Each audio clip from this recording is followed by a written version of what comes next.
അതെ, നേരത്തെ ഇവിടെ പറഞ്ഞു എല്ലാ വാർത്തയും തുല്യ പ്രാധാന്യത്തോടെയാണ് കൊടുക്കുന്നത്, വളരെ നിഷ്പക്ഷമായിട്ടാണ് കൊടുക്കുന്നത്. എങ്ങനെയാണ് നമ്മുടെ മാധ്യമങ്ങൾ ഈ വാർത്തകളെ വളച്ചൊടിക്കുകയും തമസ്കരിക്കുകയും ചെയ്യുന്നത് എന്നതിൻ്റെ ഉദാഹരണം ഇന്നലെ തൃശ്ശൂരിൽ കണ്ടില്ലേ? ഇന്നലെ ഞാനൊരു വിഷ്വൽ കണ്ടു, യാദൃശ്യമായിട്ട് ഓഫീസിലിരിക്കുമ്പോൾ കാണുകയാണ്, ഒരു കുട്ടിയെ മാരകമായിട്ട് തല്ലുന്നതാണ്.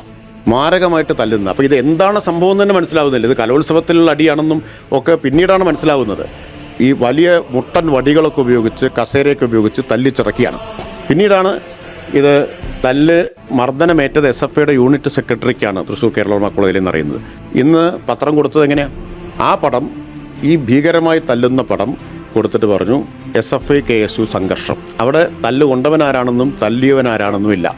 തൊട്ടു താഴെ ഒരു ആംബുലൻസിന് നേരെ ആക്രമണം എന്നതിൽ കൃത്യമായിട്ടുണ്ട്. KSU പ്രവർത്തകരെ ആശുപത്രിയിലേക്ക് കൊണ്ടുപോയ ആംബുലൻസ് SFI പ്രവർത്തകർ തല്ലിയിരുന്നു. അവിടെ കർത്താവുണ്ട്, കർമ്മമുണ്ട്, എല്ലാമുണ്ട്. നല്ല ഗ്രാമാറ്റിക്കലി കറക്റ്റാ. പക്ഷെ അപ്പുറത്തുള്ളതിലോ ആരെ തല്ലിയെന്നില്ല. പത്രം പ്രസിദ്ധീകരിക്കാത്തൊരു പടം പുറത്തിപ്പോൾ വന്നു. ആംബുലൻസിൽ പോയ KSU പ്രവർത്തകർ ആംബുലൻസിനകത്ത് ആഘോഷിക്കുന്നതാണ് അല്ലേ. ഒരാൾ സ്റ്റാറ്റസ് ഇട്ടെന്ന് പറഞ്ഞു, എന്താണ്, നാം സേഫാണ് അല്ലേ, സേഫാണെന്ന് സ്റ്റാറ്റസ് ഇട്ടതായിട്ട് അറിഞ്ഞു. ആ പടം കണ്ടു. അപ്പോൾ ഇതാണ് നിങ്ങൾ നിഷ്പക്ഷമായിട്ട് റിപ്പോർട്ട് ചെയ്തുകൊണ്ടിരിക്കുന്നത്.